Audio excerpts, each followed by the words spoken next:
एक लहान मुलगा किनाऱ्यावर खेळत होता. एक लाट आली, त्याची चप्पल वाहून गेली. त्यानं किनाऱ्यावरच्या वाळूवर लिहिलं, समुद्र चोर आहे. काही मच्छीमार समुद्रात गेले, त्यांना मोठ्या प्रमाणात मासे सापडले. त्यांनी लिहिलं, समुद्र अन्नदाता आहे. एका म्हाताऱ्या आजीचा मुलगा समुद्रात बुडून मृत्युमुखी पडला.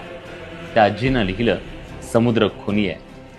एक म्हातारा माणूस समुद्राच्या किनाऱ्यावरून चालत असताना त्याला शिंपले दिसले. शिंपल्यात मोती होते. मोत्यांनी त्याचं आयुष्य बदललं. त्यानं लिहिलं, समुद्र दानशूर आहे. एवढ्यात एक मोठी लाट आली, सगळं काही मिटून गेली. याचा अर्थ काय? याचा अर्थ आहे, कोण काय म्हणतं याच्याशी समुद्राला काही देणं घेणं नसतं. तुम्हालाही आयुष्यात समुद्र बनायचं असेल तर तुमचं काम करत राहा. लोक काय म्हणतात याकडे कधीच लक्ष देऊ नका. लोकांचं काय?